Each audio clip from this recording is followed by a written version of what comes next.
Alors, chers élèves, vous avez du mal à appliquer l'inégalité de Benem et Chebyshev. Alors, dans cette vidéo-là, on va résoudre ce problème-là. Petit rappel, si vous avez l'intervalle AB, si je vous demande de calculer l'amplitude de l'intervalle, vous allez faire quoi? Vous allez faire la borne supérieure de l'intervalle moins la borne inférieure de l'intervalle.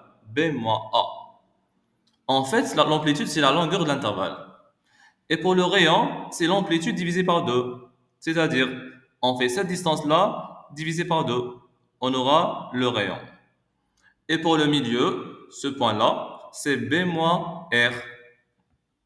Par exemple, si je vous dis, on a l'intervalle I 3, 7, si je vous demande l'amplitude de l'intervalle, vous allez faire quoi? Vous allez faire la borne supérieure de l'intervalle moins la borne inférieure de l'intervalle. On va faire 7 moins 3. On aura 4. C'est-à-dire, pour aller de 3 à 7, on rajoute 4.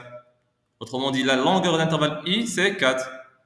Et pour le rayon, ce n'est que l'amplitude divisée par 2.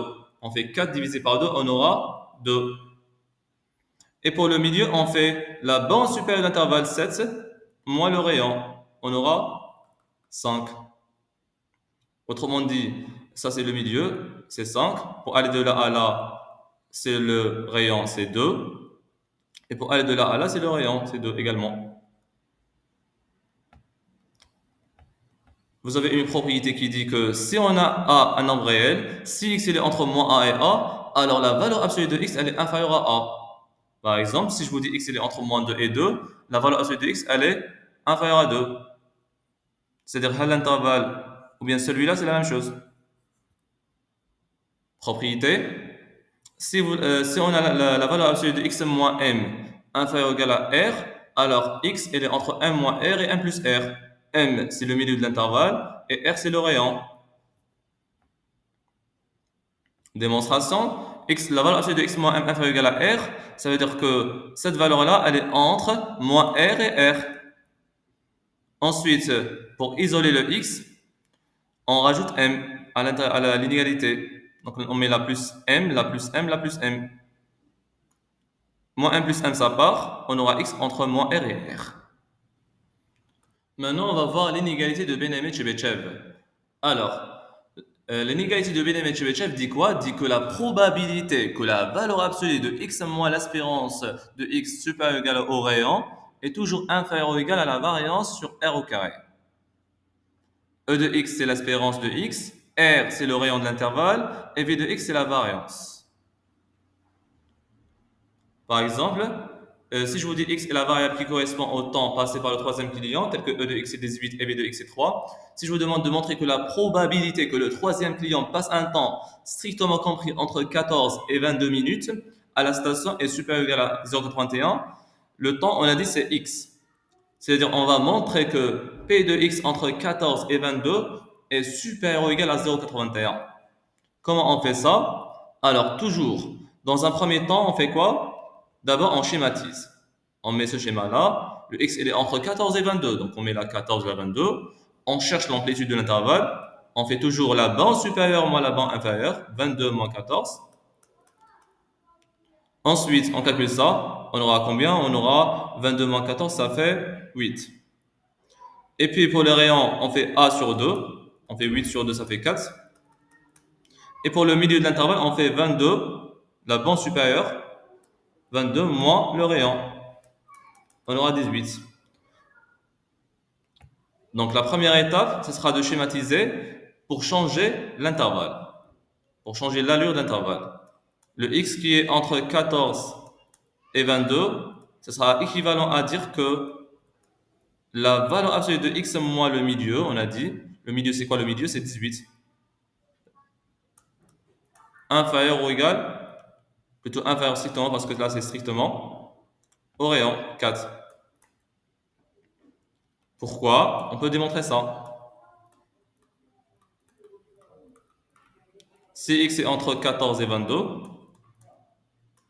première étape, on soustrait l'espérance.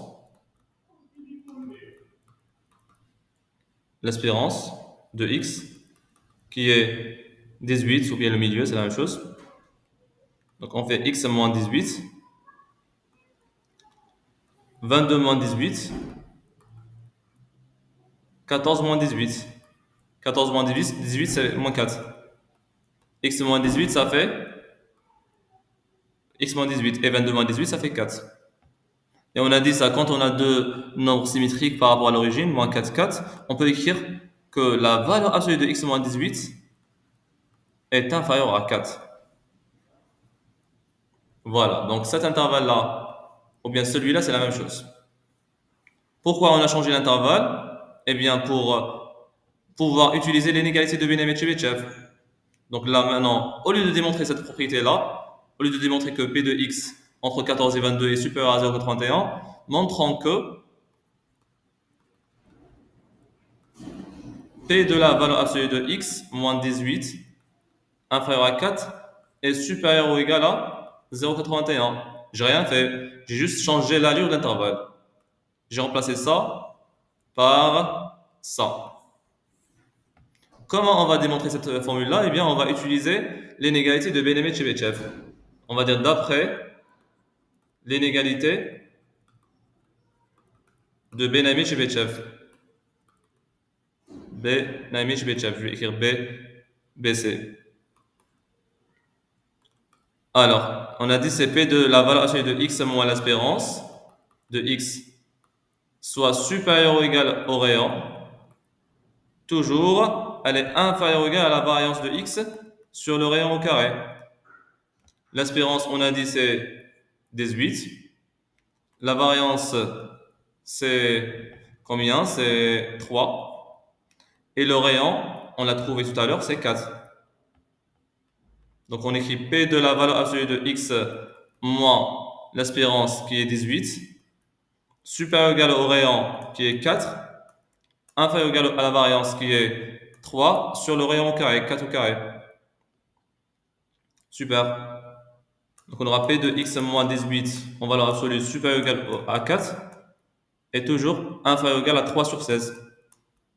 Ensuite, n'oublie pas, nous on veut montrer ça. Pour montrer ça, on fait comment? Alors essayez de suivre. On doit d'abord, là vous avez supérieur. Pour avoir supérieur, on va multiplier par moins 1 pour changer pour l'inverser. On multiplie par moins 1. On aura P de x moins 18, on va leur absolu supérieur ou égal à 4, supérieur ou égal à moins 3 sur 16. Quand on multiplie par moins 1, on doit multiplier à gauche et à droite. Ok? Attention. Ensuite, on ajoute 1. On ajoute 1 des deux côtés. Là et là. Donc on aura 1 moins P de x moins 18 en valeur absolue, supérieur ou égal à 4, supérieur à 1 plus moins 3 sur 16. Ou bien 1 moins 3 sur 16 directement. Attention, il faut ajouter des deux côtés le 1. Là et là. Et là, essayez de bien remarquer. On sait qu'en proba, si vous avez P de A bar, P de A bar c'est quoi? C'est 1 moins P de A. La même chose. P de x strictement inférieur à un nombre B par exemple, c'est égal à quoi? C'est égal à 1 moins P de x. L'événement contraire de inférieur strictement, c'est quoi? C'est supérieur ou égal. Du coup là, on remarque bien que ça, c'est l'événement contraire, c'est plutôt ça, c'est l'événement contraire de x moins 18 strictement inférieur à 4. Donc on peut remplacer ça par P de x moins 18 en valeur absolue bien sûr, strictement inférieur à 4. 1 moins 3 sur 16, on réduit au même dénominateur, on va multiplier la par 16 et la par 16. On aura 16 moins 3 sur 16.